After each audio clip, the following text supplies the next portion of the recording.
پہ بھی چشم کرم میں میرے آقا کرنا تو میرا۔ بسم اللہ الرحمن الرحیم۔ آج اللہ تعالیٰ کے فضل و کرم اور اس کی عطا فرمودہ توفیق سے خالصتاً پروردگار پر توکل کرنا، قرآن مجید، فرقان حمید اور حدیث رسول صلی اللہ تعالی علیہ وآلہ وسلم روشنی میں سمجھنے کی کوشش کریں گے۔ جو شخص توکل کا مطلب یہ ہے کہ آپ کسی کام میں یا کسی بھی معاملے میں اپنی طرف کوشش آپ نے کرنی ہے، اس کے بعد جو نتیجہ ہے وہ اپنے پروردگار کے ہی سپرد کر دینا ہے کہ وہ مالک جس طرح مناسب سمجھے گا تو یہ معاملہ ہمارا حل فرما دے گا۔ توکل کرنے والا شخص اپنی زندگی اطمینان اور سکون کے اندر گزارتا ہے۔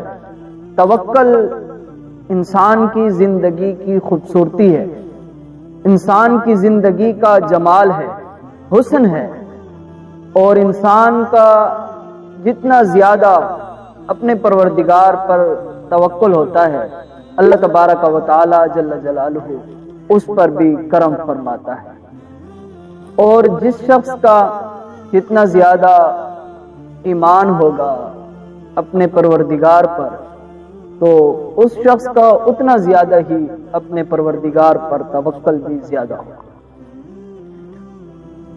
اللہ تبارک و تعالی جل جلالہ نے اپنی لاریب کتاب کے اندر سورۃ انفال کی آیات مقدسہ کا آخری حصہ ہے، وَمَن يَتَوَکَّلْ عَلَى اللَّهِ، فرمایا کہ جو شخص اپنے پروردگار پر توکل کرتا ہے فَإِنَّ اللَّهَ عَزِيزٌ حَكِيمٌ، بے شک وہ خالق لم یزل ذات غالب حکمتوں والی ہے۔ اس آیات مقدسہ کے اندر بھی توکل کا حکم ارشاد فرمایا گیا کہ بندہ مومن جو ہے وہ اپنا کام کرنے کے بعد اپنے پروردگار پر ہی توکل کرتا ہے۔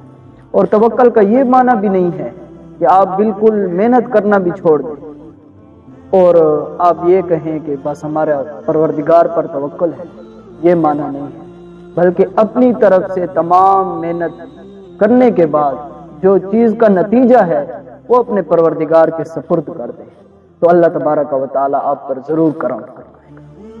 اور سورۃ آل عمران کے اندر اللہ تبارک و تعالی کا ارشاد ہے، ان اللہ یحب المتوکلین، بے شک اللہ تبارک و تعالی اپنے اوپر توکل کرنے والوں سے محبت فرماتا ہے۔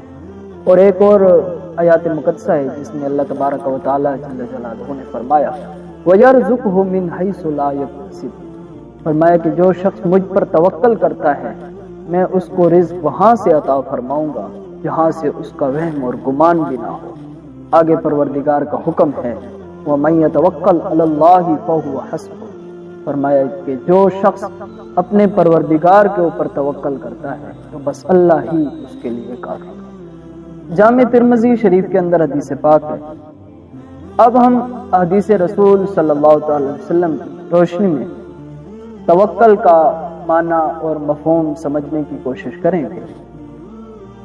جامع ترمذی شریف کے اندر حدیث پاک ہے، حدیث پاک کا نمبر ہے 2517، اور صحیح ابن حبان کے اندر یہی حدیث پاک ہے اور وہاں حدیث پاک کا نمبر ہے 731۔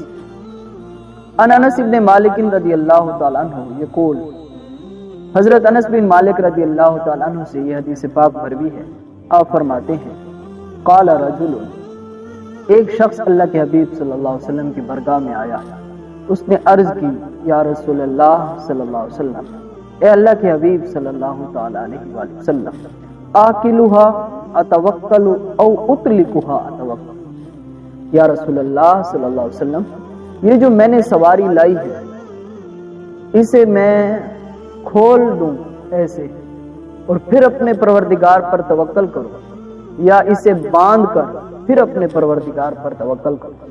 اب سنیں میرے نبی پاک صلی اللہ تعالی علیہ وآلہ وسلم نے کیا فرمایا۔ فرمایا آکلها اتوکل، فرمایا پہلے اسے باندھ کر پھر اپنے پروردگار پر آپ نے توکل کر، گویا کہ وہ شخص جو سواری لایا تھا اس وقت اونٹ وغیرہ زیادہ استعمال میں تھے، گویا کہ آج کل جو بائک وغیرہ آپ کے پاس ہوتی ہیں، موجود ہوتی ہیں، تو یہی اس حدیث مبارکہ میں فرمایا جا رہا ہے کہ پہلے آپ نے ان کو لاغ کرنا ہے، لاغ کرنے کے بعد اپنے پروردگار پر توکل کرنا ہے۔ ایسے نہیں کہ آپ بالکل ایسے اپنی بیگ کو ٹھہرا دیں اور اپنے پروردگار پر توکل کریں۔ توکل کا یہ معنی بھی نہیں ہے۔ توکل کا معنی یہ ہے کہ پہلے آپ اسے لاغ کریں، لاغ کرنے کے بعد پھر اپنے پروردگار پر توکل کریں۔ صحیح بخاری شریف کے اندر حدیث پاک ہے، حدیث پاک کا نمبر ہے 6107، اور یہ حدیث پاک حضرت عبداللہ بن مسعود رضی اللہ تعالیٰ عنہما سے روایت ہے۔ فرماتے ہیں ان رسول اللہ صلی اللہ علیہ وسلم قال، فرمایا کہ اللہ کے حبیب صلی اللہ علیہ وسلم کا مبارک فرمان ہے، کیا فرمایا؟ یدخل الجنت من امتی 70,000 بغیر حساب۔ فرمایا کل قیامت کے دن اللہ تبارک و تعالی جل جلالہ میری امت میں سے 70,000 لوگوں کو بغیر حساب کتاب کے جو جنت عطا فرمائے گا، ان میں سے وہ لوگ بھی شامل ہوں گے جو میرے پروردگار پر توکل کرتے ہیں۔ صحیح ابن ماجہ کے اندر یہ حدیث پاک موجود ہے، اور جامع ترمذی شریف کے اندر حدیث پاک موجود ہے۔ وہاں حدیث پاک کا نمبر ہے 2344۔ حضرت عمر بن خطاب رضی اللہ تعالیٰ عنہ سے یہ حدیث پاک مروی ہے۔ آپ فرماتے ہیں قال قال رسول اللہ صلی اللہ علیہ وسلم، فرمایا کہ اللہ کے حبیب صلی اللہ تعالی علیہ وآلہ وسلم نے ارشاد فرمایا لو انکم کنتم توکلون علی اللہ حق توکلہ، فرمایا کہ اے لوگو، اگر تم اپنے پروردگار پر اس طرح توکل کرو گے جس طرح توکل کرنے کا حق ہے۔ فرمایا کہ وہ کس طرح توکل ہے؟ میرے نبی پاک صلی اللہ تعالی علیہ وآلہ وسلم نے وہ بات بھی بیان کی کہ کس طرح حق ہے، وہ حق آگے بیان فرمایا۔ لَرُزِقْتُمْ كَمَا تَرْزُقُ الطَّيْرُ، فرمایا اس طرح توکل کرو کہ جس طرح پرندے اپنے پروردگار پر توکل کرتے کہ جب وہ صبح سویرے نکلتے ہیں اپنے گھونسلوں سے، اور انہیں یہ بھی خبر نہیں ہوتی کہ ان کے لیے خاص نہیں ہوتا کہ ہم نے فلاں دفتر میں جا کر کام کرنا ہے اور پھر ہمیں رزق ملے گا، نہیں، بلکہ وہ جب صبح نکلتے ہیں اپنے گھروں سے اور پھر جب شام کو اپنے گھروں کی طرف واپس پلٹتے ہیں، وہ اپنا پیٹ بھر کے اپنے گھروں کی طرف واپس پلٹتے ہیں۔ میرے نبی پاک صلی اللہ تعالی علیہ وآلہ وسلم نے فرمایا کہ اگر تم اپنے پروردگار پر اس طرح کا توکل کرو گے تو اللہ تبارک و تعالی تمہیں بھی پرندوں کی طرح رزق عطا فرمائے۔ اس حدیث مبارکہ میں میرے نبی پاک صلی اللہ تعالی علیہ وآلہ وسلم نے فرمایا کہ اگر تم پرندوں کی طرح اپنے پروردگار پر توکل کرو گے تو یہ توکل کرنے کا حق ادا ہوگا۔ جامع ترمذی شریف کے اندر حدیث پاک ہے، اور امام احمد بن حنبل رحمۃ اللہ تعالی علیہ نے اپنی مسند کے اندر یہی حدیث پاک روایت کی ہے۔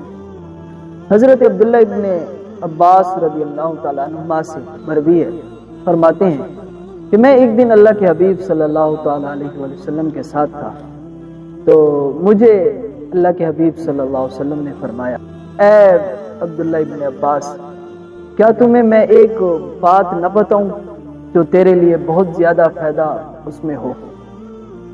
تو یہ فرماتے ہیں کہ میں نے عرض کی یا رسول اللہ صلی اللہ علیہ وسلم کیوں نہیں، ضرور، وہ مجھے ارشاد فرمائے۔ تو آقا نبی پاک صلی اللہ علیہ وسلم نے فرمایا اے عباس، ہمیشہ یاد رکھنا کہ اگر آپ کو پوری دنیا کے لوگ مل کر بھی آپ کو نفع پہنچانا چاہیں، اگر میری پروردگار کی طرف سے وہ نہیں لکھا ہوا ہوگا تو وہ پوری دنیا بھی مل کے تجھے نفع نہیں پہنچا سکتی۔ اور آگے فرمایا کہ اگر پوری دنیا مل کے آپ کو نقصان پہنچانا چاہے اور پروردگار کی طرف سے نہ لکھا ہوا ہو تو پوری دنیا مل کے آپ کو نقصان نہیں پہنچا سکتی۔ یہ توکل کی تعریف ہے جو میرے نبی پاک صلی اللہ تعالی علیہ وسلم نے حضرت عبداللہ ابن عباس رضی اللہ تعالیٰ کو بیان کیا۔